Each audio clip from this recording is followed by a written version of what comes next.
Okay, so we're going to start our next little mini lecture. And it's going to be all about politics in the 1970s. So the sheet that we're on is the Watergate scandal sheet, and the other side has, like that, Watergate, that's the one we're on. Okay, so what we're going to be covering is everything that happened kind of in the 1970s and how it played, especially with the economy and with politics. Now, in terms of 1970s economy, the reality is that we were kind of doing this whole period of globalization, and other countries, especially China, begin to grow at a really rapid pace. Now, what happens is that we begin to massively import our goods. While we are not exporting, we're beginning to rely on these other countries over American-made items. So this is the process of globalization, which means basically globalizing the economy and moving towards multiple countries and not just our own. And so what's going to happen is that we're going to begin to import more than export. This is where we get things like, why is it that most of our stuff comes from China? It all kind of starts in this time period. Now, this whole idea of globalization begins to expand. So before, if you can see in this, you can see that the blue in America is going to be pretty dark. That means we had a lot of imports. By the end of 1990, this is going to be the completely darkest possibility. We have a lot of imports, and we can still continue to import today.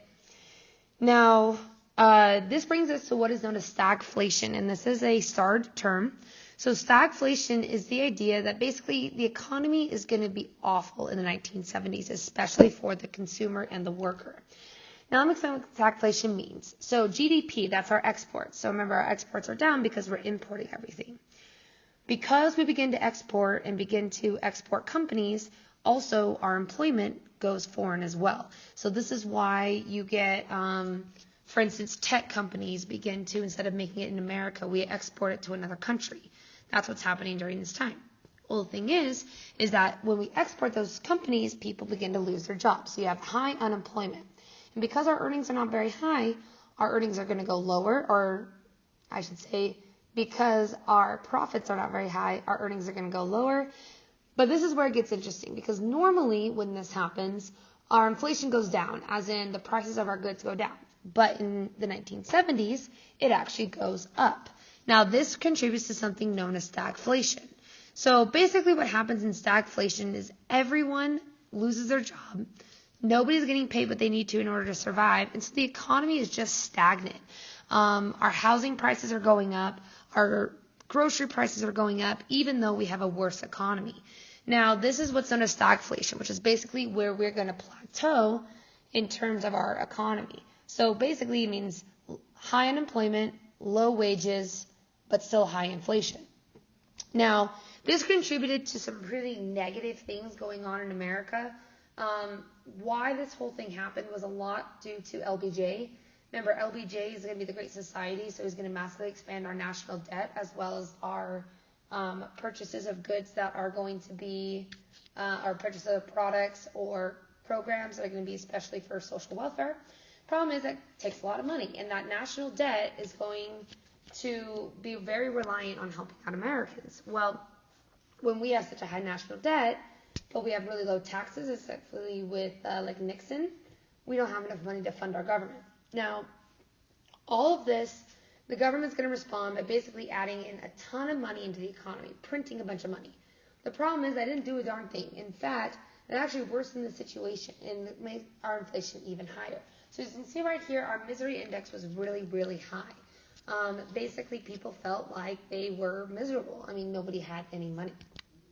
Now, one other thing that happens is the Sun Belt. This is what's also called the Second Great Migration.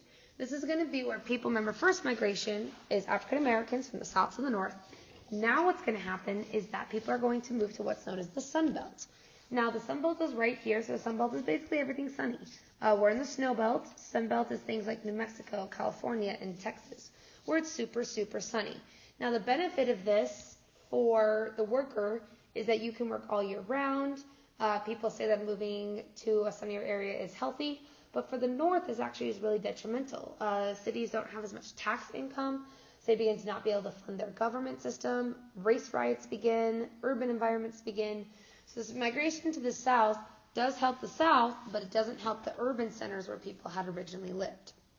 Now, this mass migration is especially going to Texas and California, Florida, and Arizona. That's the most popular place where the Sun states are going to be affected. Which brings us to Watergate, which is everybody's favorite topic for some reason. Now, I'm going to go over a brief overview of all the events of Watergate so you understand what happens. So, here's a brief overview of the Watergate scandal. So you start with Richard Nixon. Richard Nixon is going to be elected in one of the closest elections in American history. Remember, he gets elected saying, I'm going to get out of the war, so Vietnam.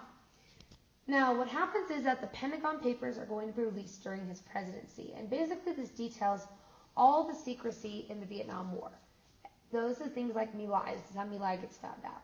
Or that we were failing miserably as a country with all of this going on. Watergate really does come off of, if you remember, the Pentagon Papers kind of triggers people being even more hating of Vietnam. Well, Nixon is going to be in all of this, and people begin to distrust their government.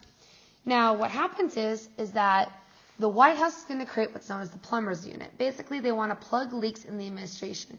They want to solve all of these leaks, such as the Pentagon Papers, from getting out. And what they decide to do is they decide to burglarize a defense analyst's apartment who had leaked the papers. Now, this is what Watergate is. Watergate was a hotel where people were living in this apartment. If you've seen, by the way,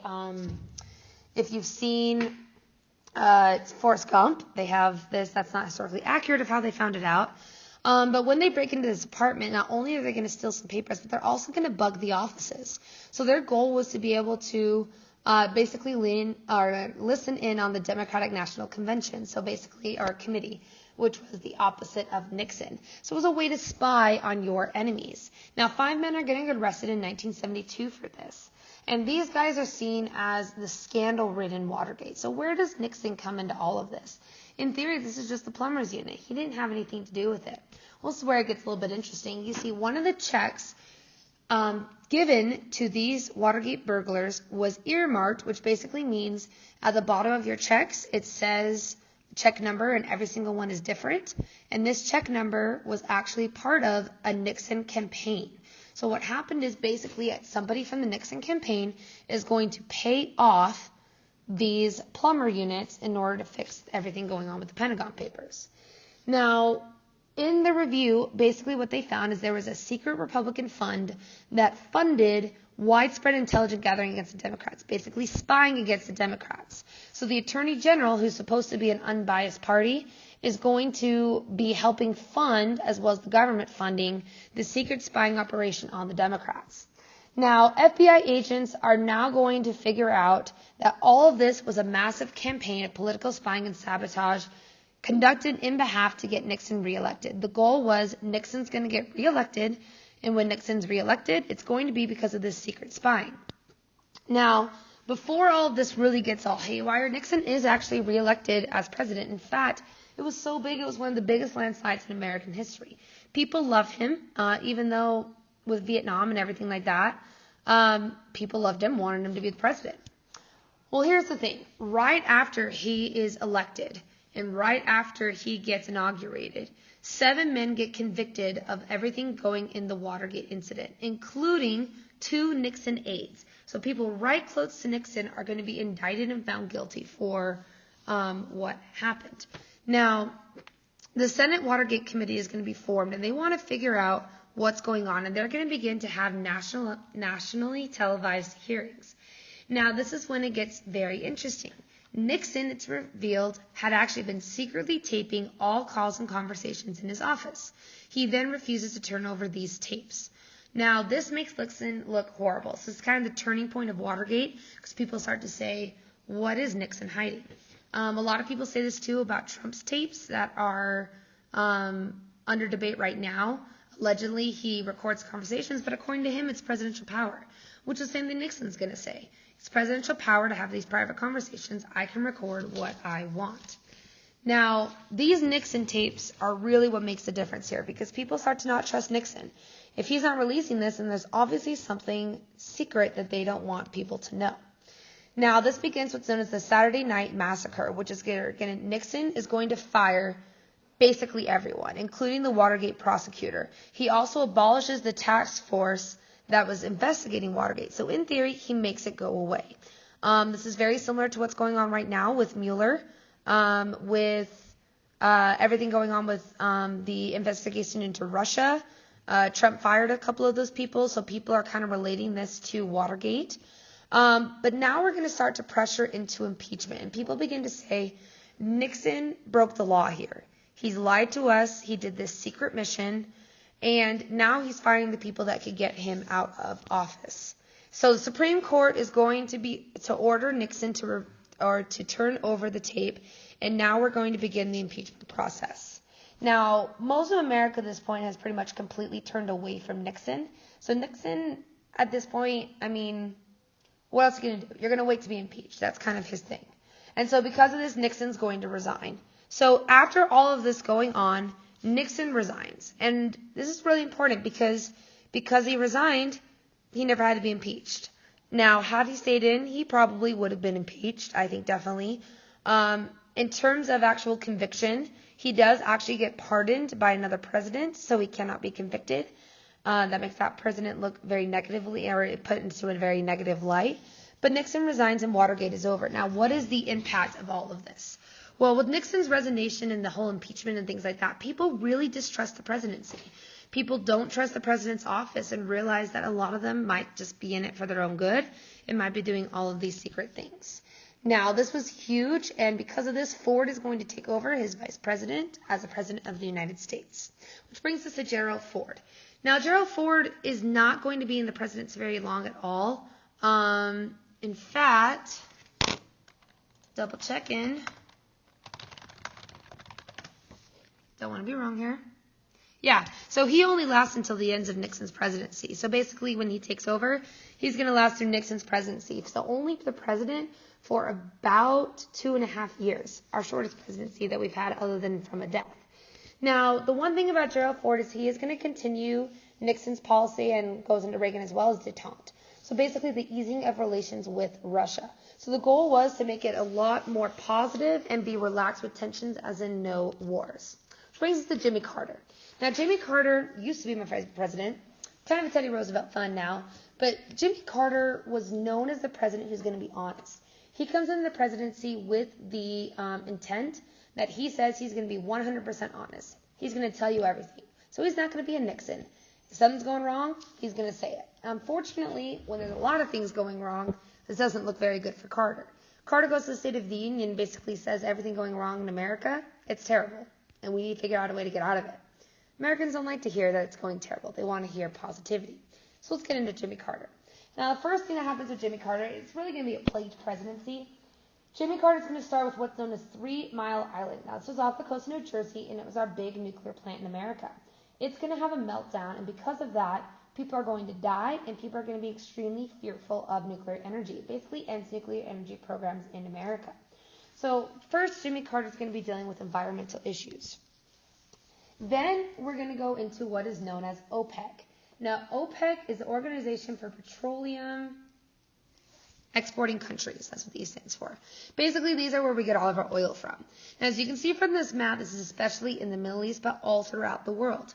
Now, the problem is when OPEC is formed, OPEC controls the oil prices. Basically, they're going to band together and say, this is what we want. It makes them a lot of money. This is why you see people in, like, Qatar, otherwise known as Qatar. That's when you see people driving around with Lamborghinis and Leopards in it. It's because they make so much money. Well, the problem is that when OPEC is formed, they're going to massively raise the cost of oil, as you can see into this chart. And it gets into such a high amount that people can't afford oil, and we go into an oil crisis. Now, we run out of gas in America because gas companies simply can't pay for gas. This happened a couple years ago after the Deepwater Horizon incident. Gas raised so much that I remember going with my family with 3 cars, bunch of gasoline things, and we waited an 1.5 hour line to get our gas because we didn't know when we were going to have it next. Now, people did wait hours and hours and hours to get this oil because everyone was fearful, are we going to lose it? It does eventually stable out, but the OPEC crisis, raised gas prices 60%. It was hard on Americans. Now, this didn't help because the Iranian Revolution happened at the exact same time as OPEC, so all of our oil is going to be a complete mess during the 70s. So it doesn't look good for Carter. Now, this is showing the exact same thing I just talked about. Now, this brings us to what is known as SALT. Now, there's SALT 1 and SALT 2. They both do the same thing. They're both arms agreements with the USSR.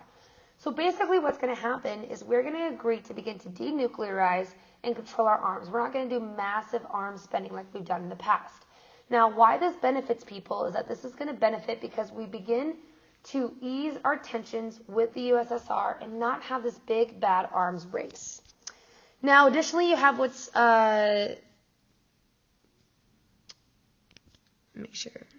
so salt and salt.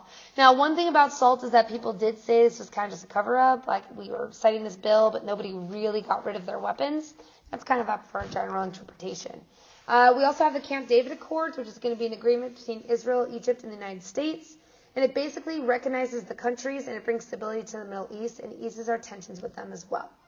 Now, the final thing that really makes it clear that Carter is not going to be a good president for America, again, this is American perception. Jimmy Carter still did a lot of good things. But regardless, though, we're going to have what's known as the Iranian hostage crisis. So what happens is in the late 70s, several Iranian students are going to storm the U.S. Embassy and take it hostage. Now, their goal was to show it had something to do with the president went into exile in America, and they were upset about that, and we kicked him out, blah, blah, blah, blah, blah. Regardless, they're going to have this hostage crisis. Well, the thing is, this hostage crisis lasted 444 days, even after Carter was done. This really plagued him. People felt like, why is America not good enough to get these people out of Iran? And this really is the nail in the coffin for Carter. People feel like he's not being a very good president, and so he's not going to win a re-election term. And that's it. So, go 1970s.